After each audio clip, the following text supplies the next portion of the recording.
Hello प्यारे बच्चों, आज के लेक्चर में हम देखेंगे metallic character of D block elements. ठीक है, अर्थात जो डी ब्लॉक के तत्व हैं उनके धात्विक लक्षण पर चर्चा करेंगे आज हम। तो धात्विक लक्षण को समझने से पहले आप ये समझिए धातु किसे कहते हैं। फिलहाल आप 10th क्लास में पढ़ेंगे धातु के बारे में अच्छे से, लेकिन फिर भी यहाँ धातु की डेफिनेशन देख लीजिए। ठीक है, जैसे कि एक एग्जाम्पल लेते हैं 10th क्लास का ही, जैसे सोडियम है बेटा। ठीक है, सोडियम एक इलेक्ट्रॉन का त्याग करके बनाता है Na+। ठीक है, मैग्नीशियम 2 इलेक्ट्रॉनों का त्याग करके बनाता है Mg2+। ठीक है, तो ये क्या कहलाते हैं? ये कैटायन कहलाते हैं, कैटायन या धनायन कहते हैं, ये भी कैटायन कहलाता है। ठीक है, कैटायन। इतना क्लियर है ना? तो ये दोनों जनरली क्या कहलाते हैं? एलिमेंट्स। ये दोनों हैं क्या? एलिमेंट्स हैं। तो ऐसे एलिमेंट्स जो इलेक्ट्रॉनों का त्याग करते हैं, ऐसे एलिमेंट्स जो इलेक्ट्रॉनों का त्याग करते हैं, मेटल कहलाते हैं। ठीक है, मतलब वे सभी तत्व धातु कहलाते हैं जो इलेक्ट्रॉनों को त्याग सकते हैं। वे सभी तत्व धातु कहलाते हैं जो इलेक्ट्रॉनों को त्याग सकते हैं। देखो ये इलेक्ट्रॉनों को त्याग रहे हैं दोनों, तो ये दोनों के दोनों मेटल हैं। ठीक है, तो ये क्या है? ये दोनों के दोनों, ये दोनों एलिमेंट्स क्या कहलाएंगे? दोनों जो एलिमेंट्स हैं ये कहलाएंगे मेटल। ठीक है, समझ में आई डेफिनेशन? तो वे तत्व जो इलेक्ट्रॉनों को त्याग सकते हैं मेटल कहलाते हैं। जो तत्व जितने अधिक इलेक्ट्रॉनों का त्याग करता है वो उतना ही स्ट्रॉन्ग मेटल होता है या उतना ही स्ट्रॉन्ग मेटालिक बॉन्ड बनाता है। क्लियर? तो यहाँ पे ये स्ट्रॉन्ग मेटल होगा। फिलहाल ये छोटी छोटी 10th क्लास की बातें थी। अब आते हैं अपने टॉपिक पर, मेटालिक कैरेक्टर पर। ठीक है, धात्विक गुण पर। इसमें हम देखें मेटालिक कैरेक्टर होता है कैसे। जैसे स्कैंडियम में देखते हैं हम। स्कैंडियम का 21 एटॉमिक नंबर होता है। अगर इसका हम इलेक्ट्रॉनिक कॉन्फ़िगरेशन देखें तो क्या होगा, देखेंगे जरा। देखो 1s2, शॉर्ट में देखते हैं 3d1 और 4s2। ठीक है, ये स्कैंडियम का है।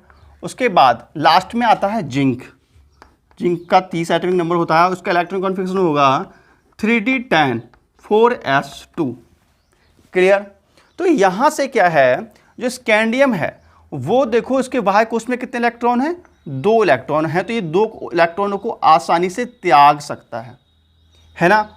और ये है, ये अनपेयर्ड इलेक्ट्रॉन होता है तो ये भी आसानी से त्याग हो सकता है।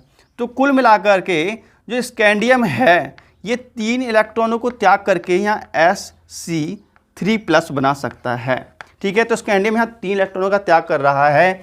जबकि इसको हम देखें तो ये क्या है, ये इसको इलेक्ट्रॉन को 2 इलेक्ट्रॉनों का त्याग कर सकता है, परंतु यहाँ से इलेक्ट्रॉनों का त्याग नहीं कर सकता क्योंकि ये फुल फिल्ड है। ये कैसा है बेटा? ये फुल फिल्ड होने के कारण ये इलेक्ट्रॉनों का त्याग नहीं करेगा। तो यहाँ पे जिंक जो है ये 2 इलेक्ट्रॉनों को त्याग करके Zn+2 बनाता है। ठीक है, समझ में आ रही बात?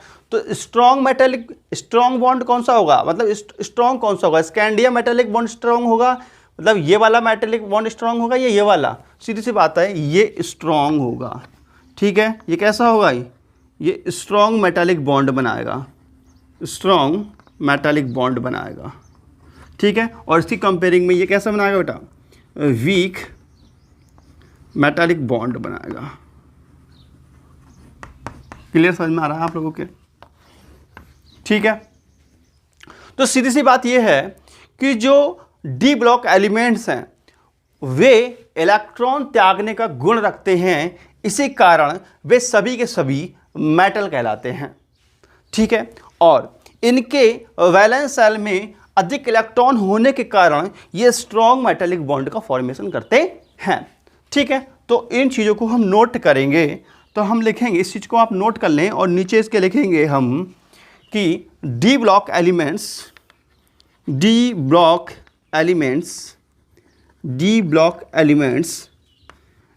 इलेक्ट्रॉन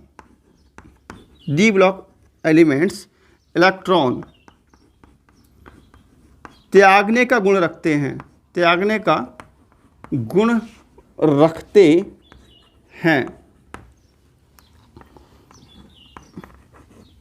इसी कारण डी ब्लॉक एलिमेंट्स आसानी से इलेक्ट्रॉन त्यागने का गुण रखते हैं, अर्थात डी ब्लॉक के सभी तत्वों को हम मेटल कहते हैं, अर्थात ऑल डी ब्लॉक एलिमेंट्स, अर्थात all D block elements are called metal. ठीक है, हम मेटल भी कह सकते हैं या ट्रांजिशन मेटल भी कह सकते हैं। तुम चाहो तो यहाँ पे ट्रांजिशन मेटल भी लिख सकते हो, ट्रांजिशन मेटल। ठीक है, क्योंकि जो डी ब्लॉक के एलिमेंट्स हो आसानी से इलेक्ट्रॉन त्यागने गुण रखते हैं, इसलिए हम इनको डी ब्लॉक के एलिमेंट्स भी कहते हैं। इसलिए इनको हम बेटा धातु भी कहते हैं या संक्रमण धातु भी कहते हैं। ठीक है, और सुनिएगा, देखो जो डी ब्लॉक एलिमेंट्स हैं इनके संयोजी कोष में भरपूर इलेक्ट्रॉन होते हैं, वैलेंस शेल में काफ़ी इलेक्ट्रॉन होते हैं, इसलिए ये स्ट्रॉन्ग मेटालिक बॉन्ड का फॉर्मेशन करते हैं। ठीक है, डी ब्लॉक एलिमेंट्स के डी ब्लॉक एलिमेंट्स के वैलेंस शेल में या संयोजी कोष में बेटा, ठीक है, वैलेंस शेल में अधिक मात्रा में इलेक्ट्रॉन होने के कारण, अधिक इलेक्ट्रॉन होने के कारण ये स्ट्रॉन्ग मेटालिक बॉन्ड बनाते हैं, ये स्ट्रॉन्ग मेटालिक बॉन्ड बनाते हैं। ठीक है, मतलब इनकी जो बैलेंस शेल होता है इसमें काफ़ी अधिक इलेक्ट्रॉन होते हैं, जिसके कारण ये स्ट्रॉन्ग मेटालिक बॉन्ड का फॉर्मेशन करते हैं। ठीक है बेटा, अब सुनिएगा, जब ये मेटल स्ट्रॉन्ग मेटालिक बॉन्ड बनाएंगे तो सिंपल सी बात है हार्ड होते हैं। ठीक है, तो इस चीज़ को नोट कर लीजिए, मैं ऊपर लिखता हूँ फिर इसको। देखो next point, strong metallic bond होने के कारण या बनाने के कारण all D block elements hard होते हैं। ठीक है, एक अपवाद भी है इसमें, अपवाद है मरकरी, क्योंकि मरकरी जो होता है वो लिक्विड स्टेट में पाया जाता है और ये सॉफ्ट होता है। ठीक है, नेक्स्ट पॉइंट देखेंगे बेटा, हम देखते हैं डी ब्लॉक एलिमेंट्स में जब लेफ्ट टू राइट चलते हैं तब क्या होता है। अभी हमने देखा क्या होता है, अभी हमने देखा कि जो स्कैंडियम था, ठीक है, ये +3 बनाता है और जो लास्ट में जिंक था ये +2 बनाता है, तो ये स्ट्रॉन्ग मेटालिक बॉन्ड का फॉर्मेशन करता है, स्ट्रॉन्ग मेटालिक बॉन्ड। ठीक है, इसकी कंपेयरिंग में ये वीक मेटालिक बॉन्ड बनाता है।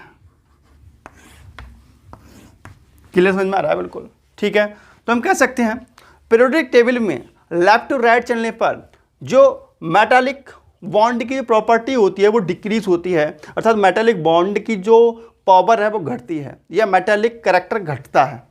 ठीक है, समझ में आ रहा है क्यों घटता है? क्योंकि यहाँ बना देख सकते हैं आप क्यों घटता है। और दूसरा तरीका और भी है समझने को, उसको हमने एक ट्रिक बताई है आपको। देखो ट्रिक क्या बनाई है हमने, बताइए आपको, A2D2C to the atomic size, या चाहो तो यहाँ G और जोड़ लो, G फॉर घनत्व। ठीक है, तो देखो यहाँ पे धात्विक ट्रिक है ये, धात्विक गुण एंड धनविद्युतीय लक्षण, दो चीज़ें हैं ना, टू लिखा हुआ है, बात तो एक ही है, धन विद्युतीय लक्षण। ठीक है, जो हमारी हेडिंग है, और ये क्या है, घनत्व, G फॉर घनत्व। ये सारी की सारी चीज़ें एटम के साइज पे निर्भर करती हैं, एटम के साइज के समानुपाती होती हैं। बताया है ट्रिक आप लोगों के लिए। ठीक है, तो लेफ्ट टू हम आवर्त सारणी में जैसे ही लेफ्ट टू राइट चलते हैं तो एटॉमिक साइज क्या होता है, एटॉमिक साइज डिक्रीज होता है, और जब एटॉमिक साइज घटता है तब इनका घनत्व भी घटता है और इनका धात्विक गुण भी घटता है और धन विद्युतीय लक्षण भी घटता है। ठीक है, तो हम कह सकते हैं पीरियोडिक टेबल में लेफ्ट टू राइट चलने पर, ठीक है, पीरियोडिक टेबल में लेफ्ट टू राइट चलने पर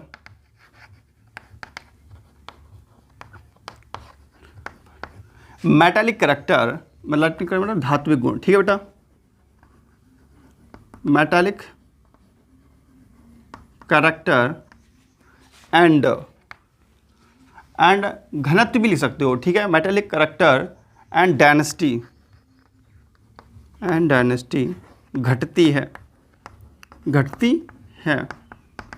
क्योंकि एटॉमिक साइज भी तो घटता है, क्योंकि एटॉमिक साइज घटता है। क्लियर बिल्कुल, ठीक है। एक पॉइंट मैं आपको और बताता हूं जो बड़े काम का है, लेकिन वो आपको तभी समझ में आएगा बेटा जब आपने सॉलिड स्टेट पढ़ रखा हो 12th क्लास का फर्स्ट चैप्टर। नहीं पढ़ रखा हो तो ये बात नहीं, लिख लो बेटा ये पॉइंट, क्योंकि ये ऑब्जेक्टिव में आता है कि जो डी ब्लॉक के जो मेटल्स हैं, मतलब जो एलिमेंट्स हैं डी ब्लॉक के तत्व की जो स्ट्रक्चर होती है वो HCP, CCP and VCC type की होती है। बताऊंगा इसका मतलब क्या है, ठीक है। इनकी स्ट्रक्चर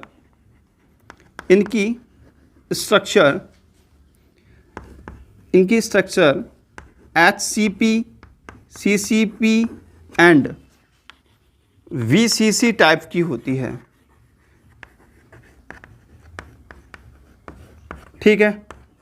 अब HCP क्या है भाई साहब, हेक्सागोनल क्लोज पैकिंग। HCP मतलब हेक्सागोनल क्लोज पैकिंग, CCP का मतलब क्यूबिक क्लोज पैकिंग, और BCC का मतलब होता है body centred cubic close packing. ये चीज़ पढ़ेंगे आप सॉलिड स्टेट में, साथ हमने पढ़ रखा भी हो, नहीं पढ़ा तो पढ़ लेना बेटा, ठीक है। तो ऐसी इनकी स्ट्रक्चर्स होती हैं, ऑब्जेक्टिव में पूछ लेता है कभी कभार कि डी ब्लॉक एलिमेंट्स के जो मेटल्स होते हैं उनकी स्ट्रक्चर किस टाइप की होती है, तो HCP टाइप की होती है, CCP होती है और BCC टाइप की भी होती है, ठीक है।